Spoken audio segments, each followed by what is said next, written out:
When it comes to starting a handmade business, this is probably the last thing on your mind. There's already so much to think about. What products you're going to offer, finding suppliers, should I do custom orders or not? What should I charge? What the heck is an SEO? How do taxes? You may have somewhat of an idea what your niche is, but a lot of Etsy sellers have no clue how to describe their target audience or why having one is important if they have one at all. Just like in the last episode, I am adding to the list of things for you to research and consider. Nailing down your niche and your target audience will be essential to literally everything from here on out. From the products you sell and the materials you use, to how you advertise and how you take your product photos and write your descriptions. Okay, just real quick before you say anything. In the business world, this is called your target market, but I am going to be saying target audience. But honestly, target market is too hard for me to say. That's why I had to say it very slowly.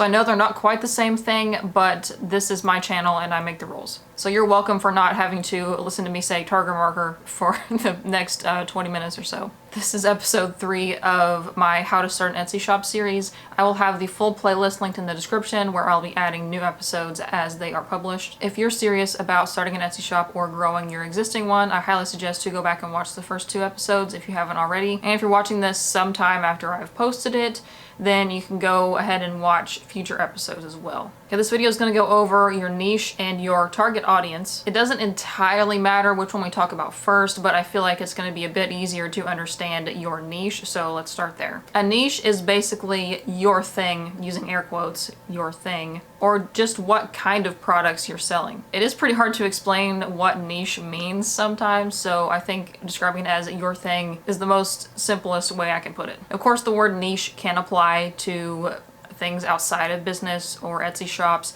but for the purposes of this video, we're going to be talking about it in regards to your Etsy shop, and then that would also cross over if you do things outside of Etsy with your business. So on Etsy, your niche will most likely coincide with your shop's category or the category that your items are fitting into on Etsy. Categories on Etsy are things like jewelry, clothing, home decor.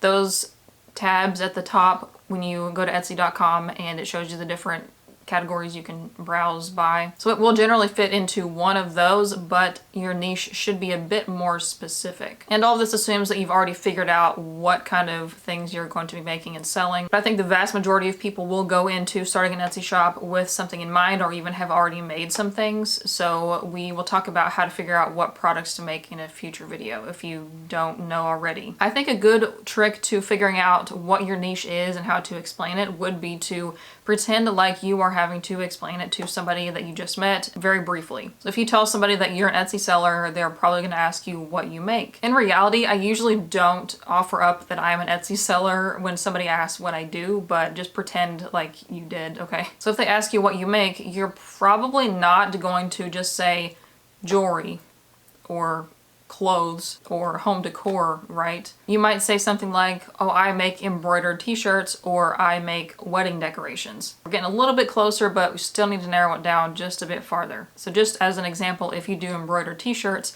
what kind of t-shirts are they? Are customers sending you literally anything that they want to embroider on a shirt and you'll do it? Are you just putting names? Are you doing like kids' birthday shirts? For a few practical examples, I will show you 3 shops that I personally have favorited, and I think 2 of them I have bought from. So this shop's niche is watercolor folk art paintings, or like dark watercolor paintings. This shop's niche would be disability awareness stickers, and this shop's niche would be printable Gothic wall art. I know, believe me, it is hard to think of words sometimes, but just from those 3 to 4 word descriptions, I immediately know if I'm going to be interested in that shop's products or not. You can cross over into related products that don't fit that description to a T. I've heard this described before as thinking about an aisle in the store. So like you go to Walmart, you go to Target, every aisle doesn't just have one kind of product, it has related products, right? So if you go down one aisle, is going to have like laundry detergent, but also bleach, fabric softener, and all of that kind of stuff. Or you go down the baking aisle, they don't just have flour, they have spices and sugar and cake decorating stuff, things related to baking. So you see where I'm going with this. A lot of artists on Etsy will do prints of their artwork or even sell the originals, but you can also put your art on things like stickers, on postcards, notebooks, phone cases, tote bags, whatever else you can put your art onto. So that gives you more opportunities to sell things besides just waiting for somebody that wants an art print, which is a pretty small group of people. But in that case, you probably wouldn't call it art prints. You would probably call it art in general instead of qualifying it as like a print or just stickers or just postcards or something like that. Or if you have candles, you may sell different kinds of candles, but you could also have wax melts or the wax burners. What are those called? The wax warmer things? Warmer, that's what it's called. Or you could do decorative candle holders, candle snuffers, matchbooks, anything related to using a candle. So if the customer comes to your shop to buy a candle and they want a candle holder as well, they don't have to go to somebody else's shop, they can get it from yours. You might be asking, why do I even need a niche? Why can't I just put whatever I want to on my shop? I mean, honestly, there's no rule that says you can't, but it's more difficult to make sales or to get consistent traffic if you're selling just a bunch of random things. If somebody stumbles across one of your listings in the search, or maybe it comes up on their recommendations, then they may like that item and go to your shop to see if you have anything else that's similar or would go with that item to add on, maybe get the free shipping, or just to complete their order and get all their things from one place so they don't have to pay shipping in 2 different shops. But if they come to your shop and they found your candle, for example, and they go to your shop and you don't have any other candles, it's just a bunch of other unrelated stuff, they probably are not going to buy it. And if you remember back to episode 1, I talked about establishing authority. You want to establish your authority as a professional maker of whatever the thing is that you sell on Etsy, so that people will see your listings, they will notice that they're yours, and they will say, oh, this person makes a lot of candles and they make a lot of this other thing, and I should go to them whenever I need candles or whatever else. Another thing that a lot of people who try to do this multiple niches thing don't really think about or consider in the long term is that that is going to really eat into your overhead costs and your material costs. So the more different items you have, especially if you can't reuse materials for more than 1 or 2 items, you're going to have to pay a lot more for them because you won't be buying them in large quantities to get a wholesale discount, and they'll also just be sitting around if you don't make that many sales right away. And then there comes the issue of storing so many different supplies and keeping the machinery and the tools you need around to make them.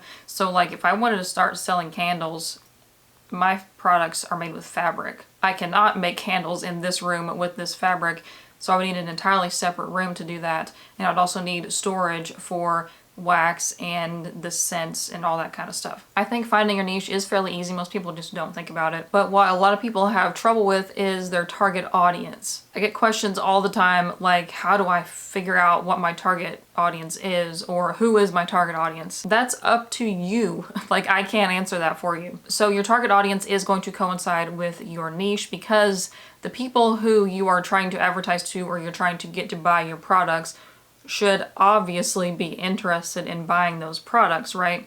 So I'm a vegan and you're not going to try to market your hunting supplies to me, right? That's why it's important to figure out who you're marketing to. So again, your target audience is who you're trying to reach with your products, or who you want to come and see your products with the hopes of buying them. Whether that's through Etsy or social media or your own website, I promise you that your target audience is not everyone. Even something as seemingly universal as like toilet paper, those companies don't market to everyone either. And anybody who likes my stuff is not your target audience either. Come on now, quit being lazy. And that's why it's important to have a clear niche, because if you sell 1,800 different unrelated things, it's going to be very hard to reach your ideal customer. So how do you go about figuring out who your target audience is? I have seen that people will either go from product to target audience, or they'll go from target audience to product. So if you already have a product in hand, then you're going to figure out what kind of person will buy that product. Or if you have a person in mind, figure out what kind of products they would want to buy. So you can kind of go back and forth with that as well. So if you start making some products, you want to figure out what other kinds of products to make or other things to offer, then you would go back to what your ideal customer would want to buy. I have a list of some questions to ask. I made this up myself, so it's not exhaustive, but it should give you an idea of what kinds of things you should be thinking about when it comes to your ideal customer. Once you have done this correctly, you should have one specific person in mind. Some brands will actually name this person and like give them an entire backstory. I think the first thing to consider would be, how old is this person? This is probably not going to be a specific age, but it could be something like 20s, 30s, 40s, 50s, 60s, 70s, or it could be something like if they are college aged, or if they're working adults, or if they're young parents. They could be retirees, or you could go with like generations, so you could market to Gen Z or Gen X or millennials or baby boomers. And then think about where they live. The things that a person living in an apartment in a city would want to buy are probably different than a person living in a house in the woods would want to buy. You could also consider the country that they live in, or even the state, or the city. Like I don't think city is so important, but when you are making your fictitious person, that's an interesting tidbit. But I don't think it's necessary. But where somebody lives is going to give you an idea of their lifestyle. So somebody living in the United States is probably going to have a different lifestyle than somebody living in Europe. And then think about what this person does. So it could be things like their job or their hobbies or things they're interested in. And then what is this person like? Are they an introvert or an extrovert? Do they like entertaining guests at their house? Or are they the kind of person that prefers writing letters? And in some cases, you also may want to consider the race, religion, or ethnicity of the persons you're marketing to as well. And back to the make sure you market it to the right person thing, like I mentioned before, depending on what your niche is, your niche may not include all races or ethnicities or religions. So if you sell something that is geared towards a certain faith or ethnically like traditional garment or something, just make sure that you are marketing it to the appropriate group of people. And then other things that could apply to your niche as well, like if you are selling pet products, you want to make sure that your ideal customer is a pet owner. Or if you have something like statement jewelry, you want to make sure your target customer is somebody who is bold and fashion forward. So when you have your ideal target customer, even though they are not a real specific person, your marketing and your messaging, so your product photos, your descriptions, your social media content, everything should be geared towards that one specific person. And I'm kind of doing this right now with this video. I've written the script for this video and most of my others with you specifically in mind. I know that if you're watching this video, you are either interested in opening an Etsy shop or growing your existing one. You likely have a day job and other responsibilities, so you're trying to be conscious of your time, so you're probably listening to this while you're doing something else, or while you should be doing something else. But hey, it's not procrastinating if you're learning.